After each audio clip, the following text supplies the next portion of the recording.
இன்றைய விடுகதை பார்ப்போமா? வயிறு இருக்கும் சாப்பிடாது, காது உண்டு கேட்காது, அது என்ன? என்னடா அது? வயிறு இருக்குமா சாப்பிடாதாமே, பசி எடுக்குமா இல்லையா, சாப்பிடாமல் எப்படி தான் உயிர் வாழும்னு தெரியலையே.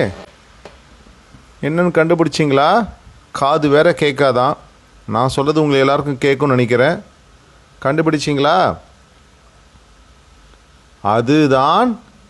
ஆனால் இது ரொம்ப இந்த காலத்தில் பார்க்குறது அரிது.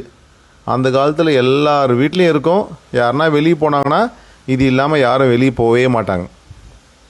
கண்டுபிடிச்சிங்களா? அதுதான் துணிப்பை. கொண்டையில் சிவப்பு பூச்சூடியவள், அதற்கே இவ்வளவு சிலிர்ப்பு சிலிர்த்து கொள்வாள். அவள் யார்? என்னடாது? ஒரு சிவப்பு பூ வச்சதுக்கே அவள் சிலிர்த்துக்கிறாளாமே. மல்லிப்பூ சரம் சரமாக வச்சா என்ன பண்ணுவா தெரியலையே.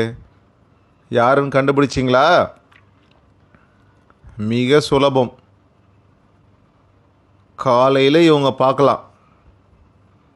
இந்நேரம் கண்டுபிடிச்சிருப்பீங்களே. அதுதான் சேவல். தச்சன் செய்யாத கதவு, மூடினாலும் திறந்தாலும் சப்தம் வராத கதவு, அது என்ன? என்னடா அது? கதவுனாலே கொஞ்ச நாளைக்கு அப்புறம் கிர் கிர்ன்னு சத்தம் வரும், சத்தமே வராதாமே. கண்டுபிடிச்சிங்களா? அதுதான் நம்முடைய கண் இமை. பச்சை தோல் கொண்ட மாமாவுக்கு பஞ்சு போன்ற சதை, அதற்குள் கடினமான எலும்பு, உடைத்தால் உள்ளமெல்லாம் வெள்ளை நிறம், அது என்ன?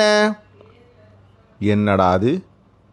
மாமாவுக்கு கடினமான எலும்பாமே, ஆனால் உள்ள மனசு மட்டும் வெள்ளையாமே. என்னன்னு கண்டுபிடிச்சிங்களா? இன்னுமா கண்டுபிடிக்கல யார் அந்த மாமான்ட்டு? அந்த மாமா யார் தெரியுமா? அவர்தான் தேங்காய். ஒளி கொடுக்கும் விளக்கு அல்ல, சூடு கொடுக்கும் தீ அல்ல, பளபளக்கும் தங்கம் அல்ல, அது என்ன? என்னடா அது? எல்லாத்தையும் சொல்லிட்டு அது அல்ல அல்லன்றானுங்க. அப்போ என்னதான் இருக்கும்? கண்டுபிடிச்சிங்களா? அதுதான் சூரியன்.